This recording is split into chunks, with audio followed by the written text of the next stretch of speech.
Let me introduce you to my Warco drill press. But could it be improved?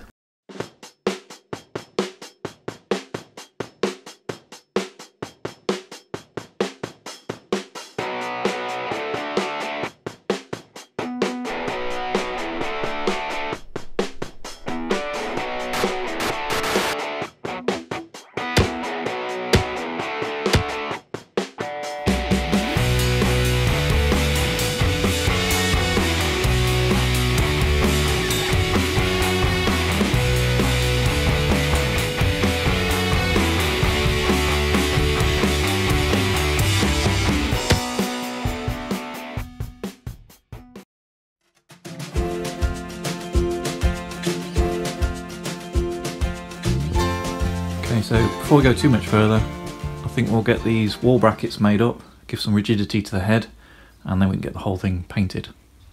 So what I'm basically going to do is make up a little turn boss that sits in here, and then there'll be a separate threaded piece that will have a bracket that secures to the wall, and then I can adjust that in and out and get that so it's just touching there.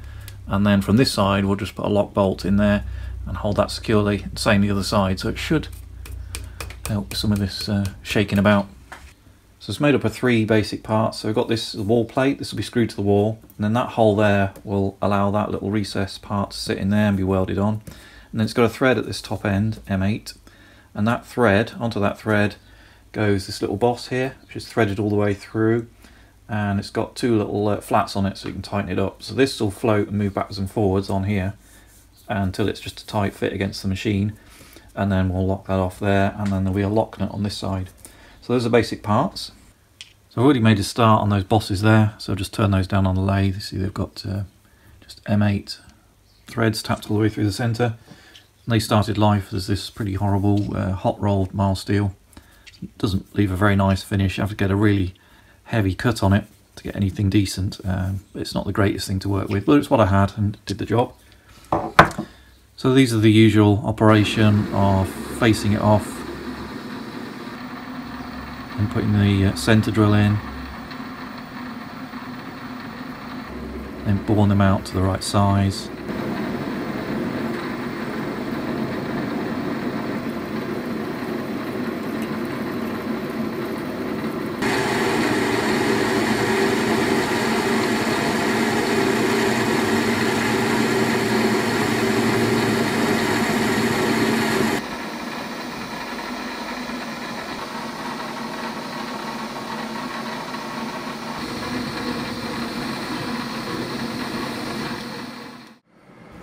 Then tapping,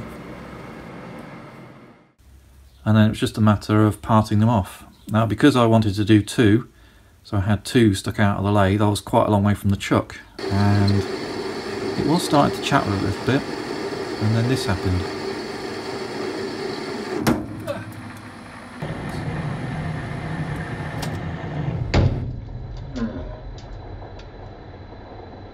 Yeah, always a risk when you're parting off quite so far from the chuck. I really should have done them individually and then I'd be parting right at the chuck face here, but I was just trying to get two and I was parting at this point here. Never mind. We got them done, so that's those two parts. And for these parts here, they were just turned down a lathe. It's again the same hot rolled stuff. I managed to get a good finish by getting a good depth of cut and then a small amount of polishing. Then we got our chamfer on there, M8 thread, and then this end, just that little raised section just to go into that hole. So that'll go in there and then we can weld it on. And the way it'll just go together is, I'm sure you can see, do the lock nut on first. And then we've got these. Okay, we've yet to put the flats on them. And that will go on just as far as required to get the gap between the wall and the back of the machine. And then we'll lock that off there with the lock nut. Like that. Hold it against the flats. And then from the machine side we'll just come in and put the bolt in there, just hold that in position. Of course, if you imagine this on the machine, so that'll be connected to the machine, these will be on the wall. Let's just put these down to stop it rolling away. So there'll be obviously two of these, one each side. So the wall's here and the machine's this side. So forces going this way will be fine, but when it wants to go laterally and parallelogram this, it's not going to offer too much resistance and too much stiffening. So now it'd be better if I turn these feet round so they were this way, but on this side I haven't got space. I can only go up and down because there's a bit of trunking on the wall which I can't move. So we'll just have to see how we get on. If it still shakes laterally like this with these, I'll have to have some kind of bar across here, or cross plate, or just a simple plate in there. But we'll try it first and see how we go. I think it'll be okay.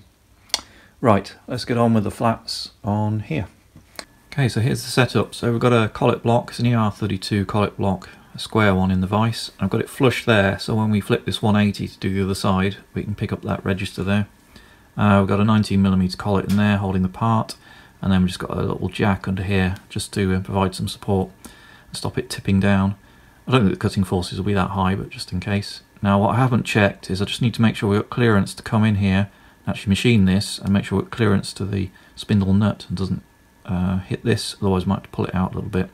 So I'll just go and check that, and if that's okay, we'll get machining. Now I'm just going to do this manually, so I'll just touch off on the edge, move over the required amount, touch off on the surface, and I think I need to go down 1.5mm, flip it round, do the same, and then deburr it, and that'll be our flats done.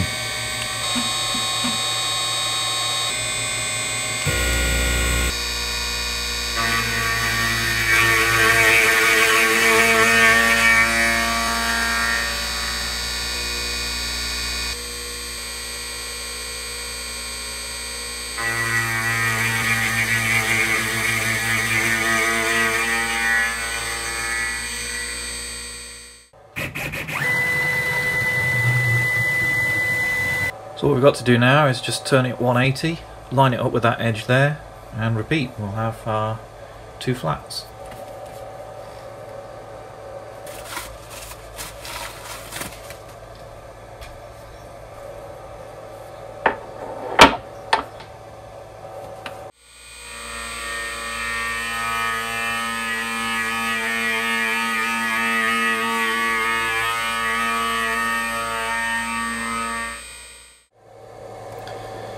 And a quick test fit. That's a 15mm, hopefully. Oh yeah. A little bit of clearance. Brilliant, okay. We'll make one more, and I'll bring you back. And here it is complete. So we've got our two little flats machined in. It's a 15mm spanner can go across there and tighten that up. Got our M8 hole all the way down the centre. And then we got another one. So those are the locking pieces that go against the column. So those are done. And I've also made the little plates here. So I just rough these out on the grinder and then use the CNC machine just to bring them down to the final size, and manually just marked these out and drilled them through. So those are for the bosses on the end of there, go into there. And then we'll just a little recess there, we'll just tack weld that in and then finish off with two little welds around the side, so that will hold it sort of against the wall like that, and then the wall screws will go through there. So you can, well, you can do moderate amounts of steel machining on that CNC router. So you can see the finish we got there. All I've done is deburred that, so that machined edge there is exactly what you get. Yeah, it's come out okay. And machining these so they're true and flat, yeah, that's no problem as well. But you know, it is just a router, you wouldn't want to do any really big steel machining jobs. It's aluminium is really the limit, but little stuff like this, yeah, it'll do that. Right, let's get these welded into there. Okay, I've got it in the vise ready to weld. I won't film this because it's really bright. I've got a welding filter, you know, one of those auto darkening ones on order, but it's not here yet, so I'll do this and then I'll bring you back. Okay, so we've got the puddle weld in, now let's do the other side.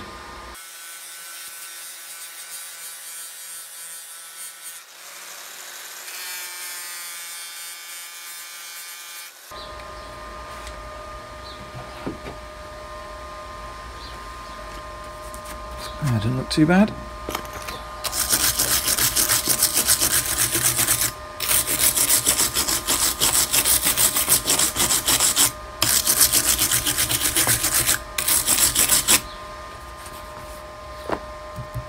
Right, let's go and see if it fits.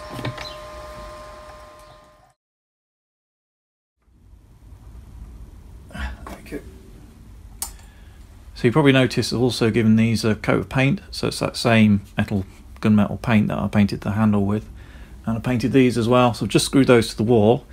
Let's see, is it any better?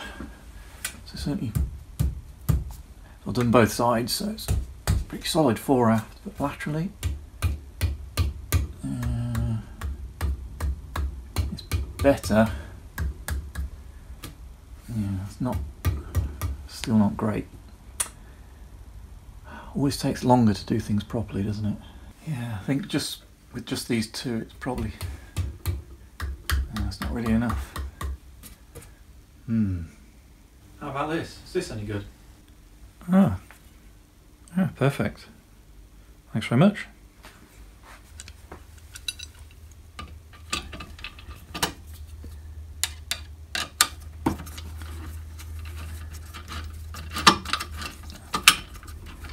Okay, that looks good.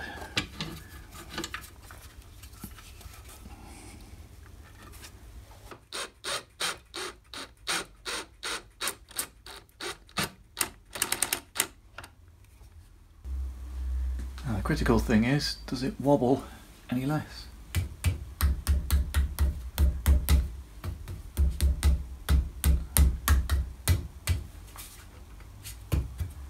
I'd say that is a lot better. I still feel a tiny bit, but yeah, pleased with that.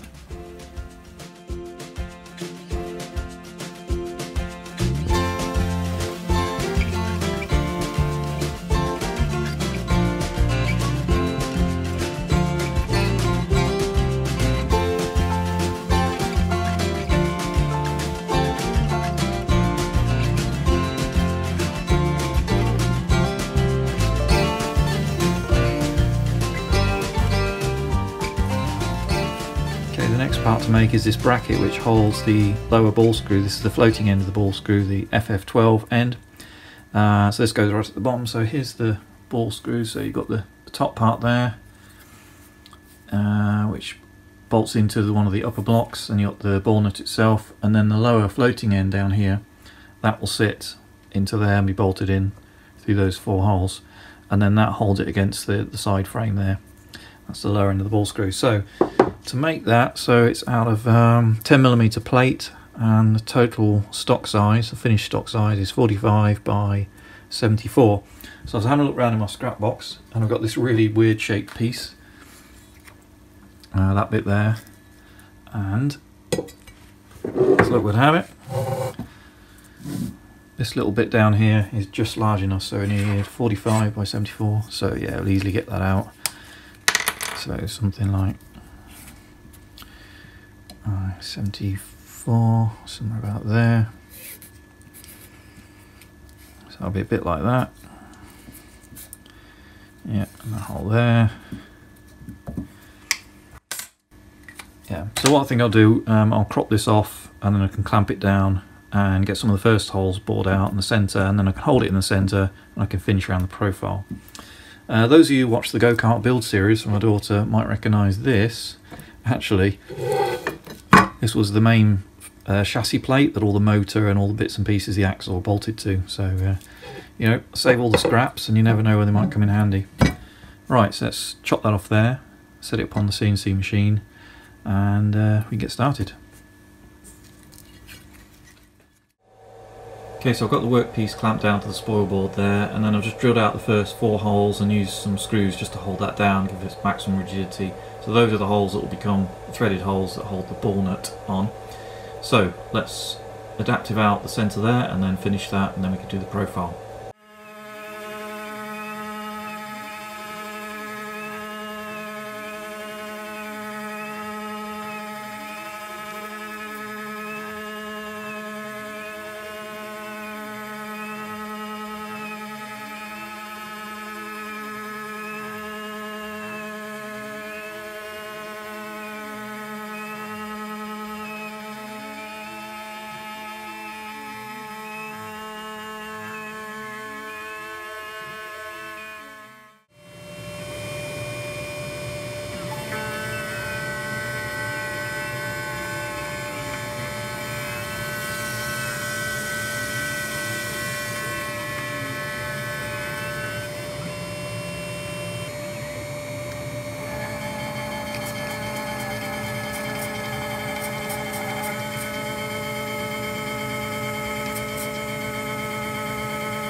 There we have the finished part cut out. So I've got to tap these holes, and then I've got to put 2 M5 tapped holes in the end there. And then it's quite sharp, so we'll deburr it. Looking good. Pleased with that. So I've tapped all the holes now. So we've got our 4 M4 holes in there, and then our M5 holes at the bottom. I've just deburred all the edges, it's nice and smooth now. And there we go, there's our finished part. So I thought while we're here, we'll just check how we did on the CNC machine. I think the collet it's a very old collet now. I think it's starting to run out ever so slightly. So let's just have a look and see how close we got. So I think the length was 74. Let's see how we got on with that.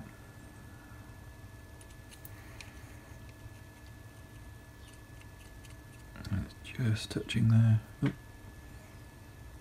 73.97. Let's just check the other end.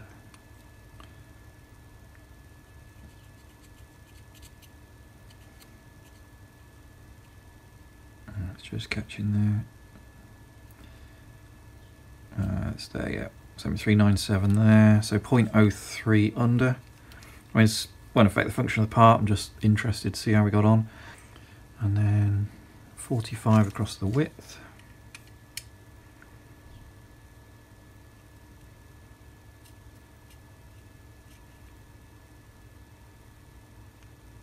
Yeah, 44.9798. Okay, so it's about 0.02, 0.03 undersize, which is pretty good. Diameter, I may struggle to do this, but we'll try 35.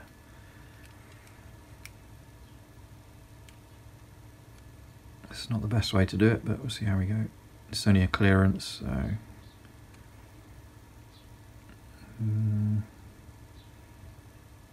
yeah, hovering around 35, 35.02, 03 maybe.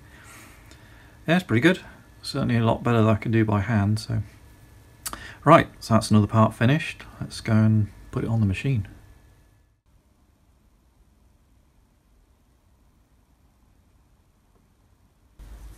Okay, so here's the bracket we just made. So we've got our 2 M5 tapped holes in the end there, and I think it must go that way around. So you want to feed these through without dropping them.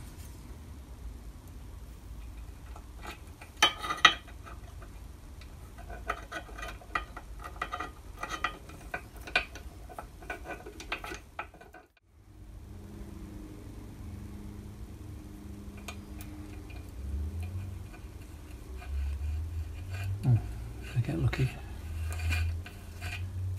I did. Well, I'll square it up when we've got the ball screw in, but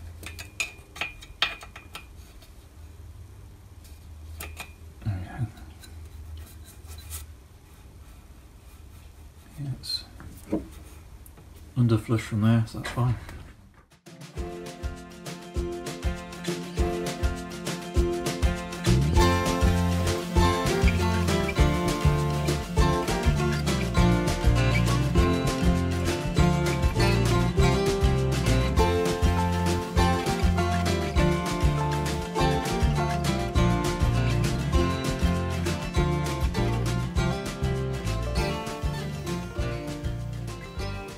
Okay, time for the ball screw. So this is a 1605 ball screw, 16mm diameter, 5mm pitch. We've got our captive bearing at the top to lock that off, lock nut, our ball nut there, and then our floating bearing goes on the bottom end down there. And I have to disassemble this, but it goes into there, the top, and then at the bottom, I'll screw into that housing, and then that goes in there.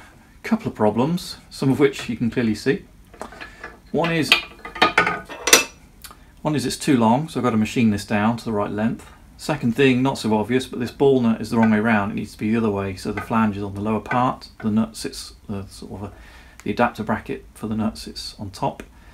And then the other part is that this end is too short. It's got to have a pinion on here, bevel gear, that comes to about here. So I've got a couple of options. One is I could machine all this down, so I can redo the thread and the flat part and machine into this. So I've got a longer piece sticking out. That's one option. The other one is I could just drill and tap that and put a piece of steel shaft on here, Loctite it in, and then machine that down on the lathe to the final size. So I'll basically make an extension, because as long as the grub screw's biting into this and I've got some support, the rest of it isn't doing too much, and I think that would be okay. So those are my two options. Just trying to consider which is going to be the best one. I just tried to put this on the lathe and it doesn't go all the way through the headstock with the nut on it. The ball screw is too short, so we're going to take it off. I'm just going to put this underneath in case when we take it off any of the balls fall out, and I'll catch them. Otherwise we'll lose them forever in the workshop. So I've got a selection of little tubes we're going to roll it onto. That's too small. I think that's off an 8mm ball screw with the 8mm end, so that doesn't fit. We've got that one there, but it looks a bit beaten up and a bit chewed. Looks like it was a bit tight when it went on, whenever I use that. So I've also got this plastic one as well, which also looks like it's going to be a bit tight, but we'll try that. So the idea is we're going to keep the pressure on here and then turn this and hopefully wind it onto here and keep the balls captured, and then that will stop them all falling out. Alright, so keep that tight up against there.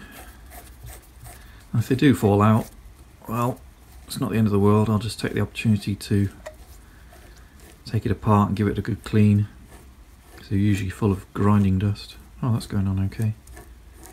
That's fine.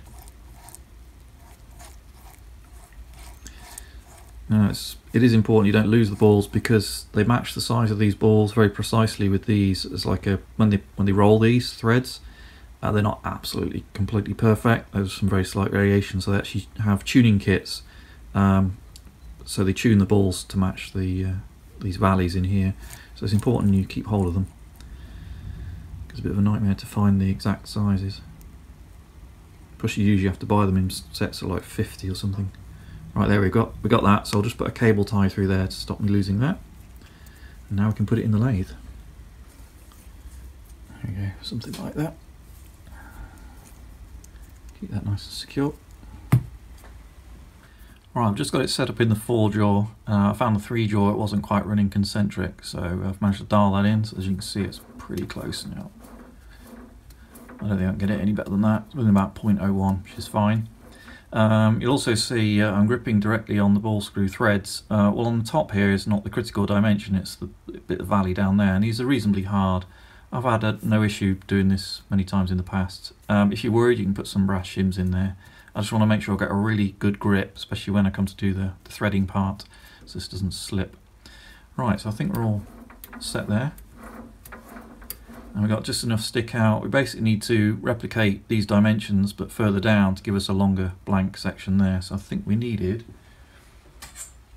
a total length of 66. Yeah, it's going to get us, that's be fine. Right, we're all set, ready to go. Let's get machining.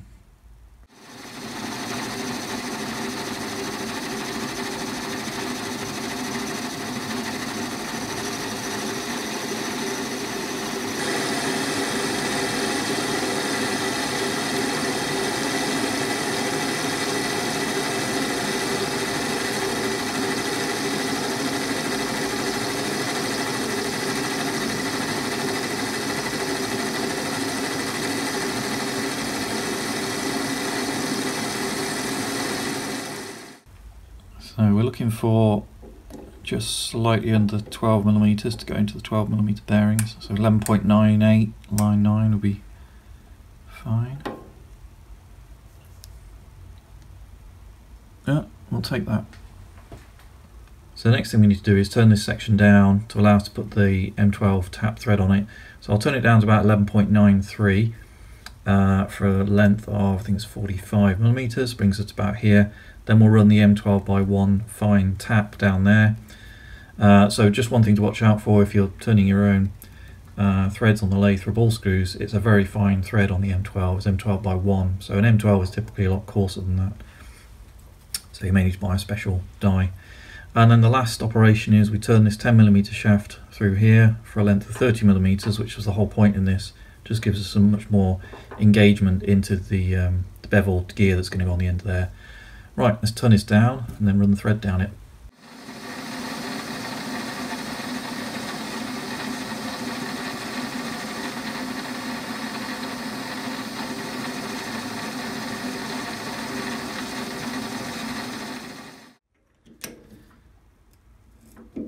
Just got to thread this up to the section where it changes sort of colour.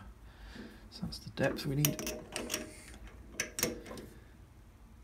And every time I do this, I keep thinking I really ought to buy a tailstock die holder, especially the sliding or floating type. And they seem to be in short supply at the moment. I put one on order from, I can't remember an engineering company, which one it was. Ordered it, and the next day they just sent me an email saying, sorry, they have to give me a refund, they're out of stock. Did I want to back order it, which is going to take about 6 weeks, or did I want a refund?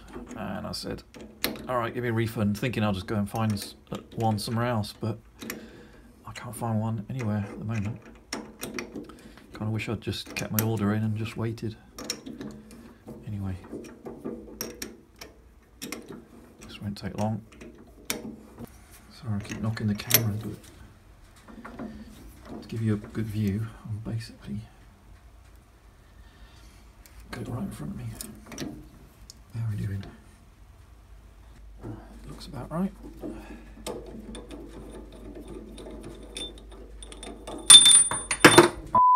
Right, so we need 45mm of thread from there.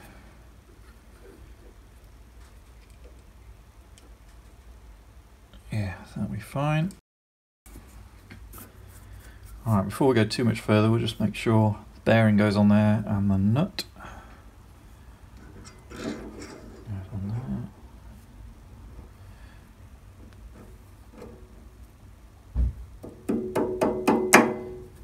Okay.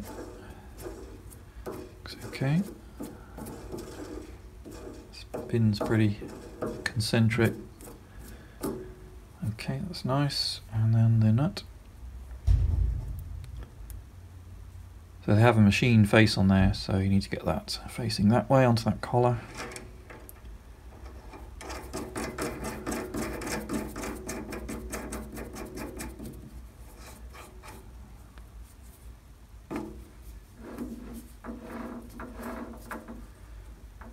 Okay, call that a success. Right, so we'll take this off and then we just need to do the 10mm plane shaft for the bevel gear to go on. It says if you can get it off, there we go.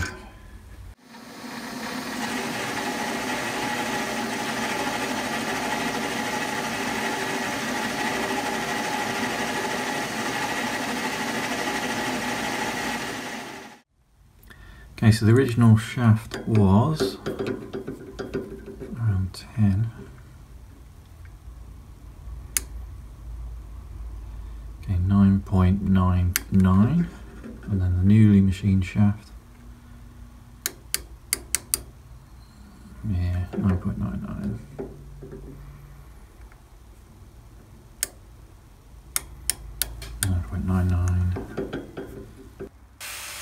So for the other end I used the grinder to cut it just slightly oversized, just so I could trial fit it.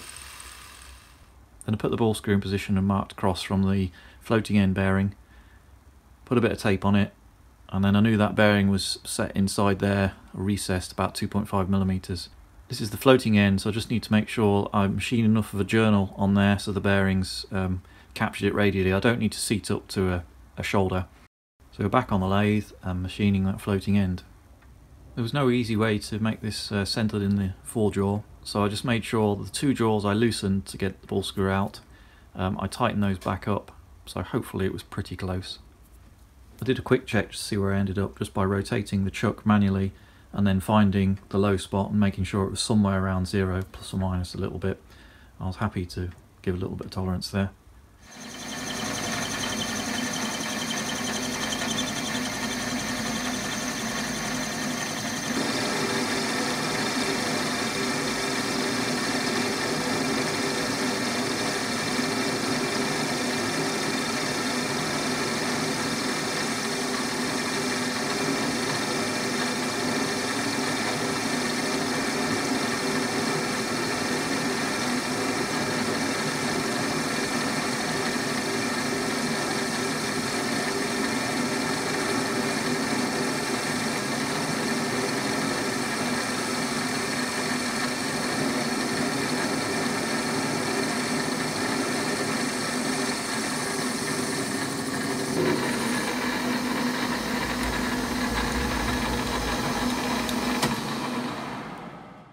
Okay, so we're looking for 10mm or just slightly under. Somewhere around there. 9.99, yeah. Let's see if the bearing fits.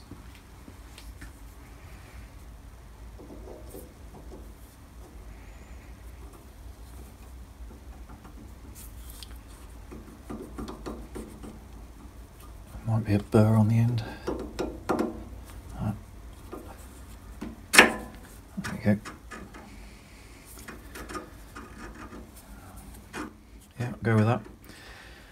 Now usually you put a circlip groove in here, and I did put one on the original drawing, but I'm just wondering whether to bother, because this is just going to give the it's just going to give radial location. It's not going to get that hot and expand and all that kind of stuff as if it's on the CNC machine. I don't really see the need for it. I think we're done. I'll just put a light chamfer on there, so that's nice and easy to get on and off, and I think we're good. Okay, right, I'll chamfer that. Just make sure it's nice and clean. Deburr that edge. Yeah, I need a little bit there. And then we'll see you back at the drill press. So to install the ball screw, I've just had to take the lower one out. I'm going to have to sort of assemble it as I go. So let's put, yeah, that one can go in there, I think. Ooh. Okay, so I'm going to have to right, take two. So it's going to be a little bit fiddly to install this. So I've taken the lower bearing bracket out, and we're going to have to kind of make it in situ. Because otherwise, as you can see, it won't go in. That's okay. It's not like we're going to be assembling it and disassembling it multiple times. Hopefully not, anyway.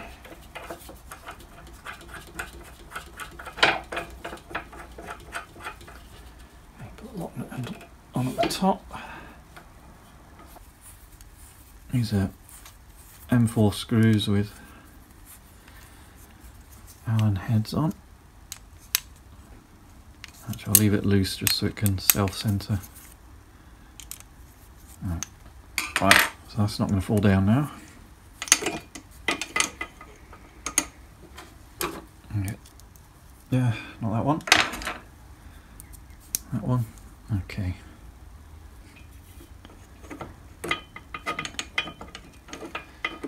Now all I've got to do looks so easy in CAD. Welcome to the real world. Right. Oh, it's come off. There we go.